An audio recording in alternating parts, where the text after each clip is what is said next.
Existem duas figuras que são exibidas de maneira proposital, associadas aí, perdão, um pouquinho antes disso, tem problema não, a gente vai fazendo assim quadro a quadro mesmo, que é quando se fala do escândalo do Mensalão. Perfeito, obrigada, Edu. Você tem a ministra Rosa Weber, que havia ingressado e que pediu para que Moro fosse seu juiz auxiliar, né, assessorasse no trabalho durante o Mensalão. Esse é José Dirceu e antes dele apareceu Antônio Palocci. Palocci que depois até vira, depois de ser abalado no escândalo do Mensalão, vira ministro da Casa Civil de Dilma e cai de novo, deixando ali o governo em meio a explicações pouco convincentes sobre a compra de um imóvel com dinheiro, segundo ele, de consultoria. Mas Luiz Inácio Lula da Silva não aparece. Yuri Pita, explica para quem está em casa por que isso é importante, enquanto a gente segue rodando o filme até chegar na hora que ele fala da Lava Jato. Pois é, ele relembra esse julgamento que ocorreu em 2012, a famosa ação penal 470 no Supremo Tribunal Federal. Justamente mostra a Rosa Weber porque Sérgio Moro era um especialista já em ações que envolviam lavagem de dinheiro e por isso foi convocado para trabalhar no gabinete da ministra naquele julgamento, que foi quando José Dirceu e outros. Deixa eu só falar uma coisa aqui, Pita, Rosa Weber, que não por acaso é a próxima presidente do Supremo Tribunal Federal, né? Exato, bem lembrado, ela vai assumir a presidência do Supremo ainda este ano. E Sérgio Moro teve essa atuação importante por sua expertise em lavagem de dinheiro antes da Operação Lava Jato, mas ele já havia atuado, por exemplo, em casos relacionados ao Banestado, que já envolvia naquela época o doleiro Alberto Youssef. E aí, ao citar José Dirceu, que foi chamado de chefe da quadrilha naquele julgamento do Mensalão, que foi talvez o primeiro grande caso de corrupção televisionado em tempo real, a gente lembra bem, e foi um momento em que houve esse protagonismo do Supremo. Ali naquela época, Sérgio Moro atuando nos bastidores de um gabinete de uma ministra do Supremo e 2 anos depois, com a eclosão da Operação Lava Jato, em março de 2014, aí sim, Sérgio Moro passa a ganhar aquela visibilidade nacional que se refletiu, inclusive, nos protestos que levaram ao impeachment de 2016 da então presidente Dilma Rousseff. Renata, eu vou só me posicionar aqui, Marquinho, vem comigo. Renata, a gente precisa entender um pouquinho também como é que fica aí a questão do discurso, né? O discurso de Sérgio Moro falando um pouco sobre Lava Jato, não vem nenhum ataque direto ao Lula, e logo depois a gente, daqui a pouco deixo aí para vocês o vídeo completo nas nossas redes, mas logo depois ele fala sobre a ida para o Ministério da Justiça e também não cita Jair Bolsonaro. Diz lá quem enfrentou rebeliões, etc e tal, mas não diz nem quem fez o convite, nem no governo de quem ele atuou. O que a gente pode inferir dessa estratégia?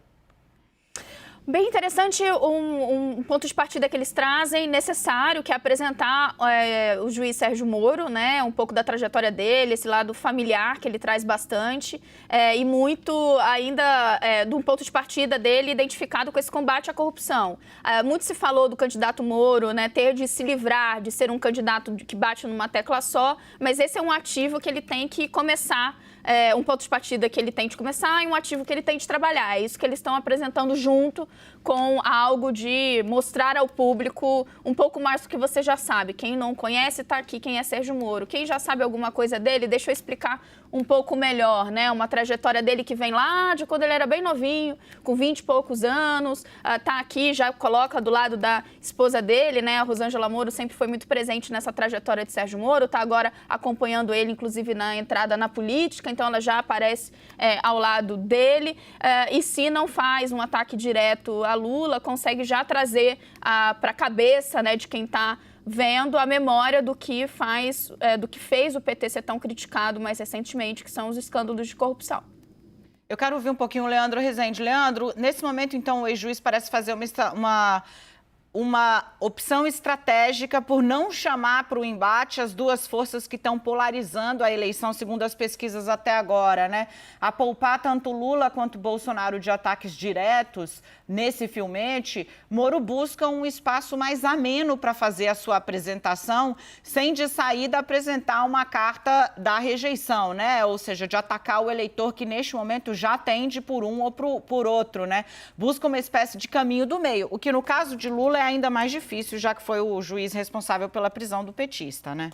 E tenta trazer alguns elementos nesse processo, Dani, que até algumas pessoas podem não saber sobre a história do Sérgio Moro, que de fato foi um dos juízes que deu decisões contra Fernandinho Beiramar, um dos principais chefes do crime organizado aqui do Rio de Janeiro, do crime brasileiro de uma forma geral, que foi preso em 2001 e foi condenado pelo Moro, uma passagem até pouco conhecida da vida do Sérgio Moro, quando ele era juiz da 2ª Vara Criminal Federal de Curitiba, ele condenou Fernandinho Beiramar por comandar ainda o tráfico de drogas de dentro de sua cela. Então, ele coloca essa passagem ali, não é à toa, é um pouco para mostrar que ele não apenas combateu corrupção, mas combateu esse que foi considerado o inimigo público número 1 do Brasil durante uma parte do final dos anos 90 e do começo dos anos 2000. E eu queria destacar também o trecho final do vídeo, onde ele coloca ali várias imagens de manifestações em apoio à Operação Lava Jato. Vai muito na linha do discurso público que Sérgio Moro fez na semana passada, em pelo menos 2 vezes, quando ele diz que a terceira via precisa vir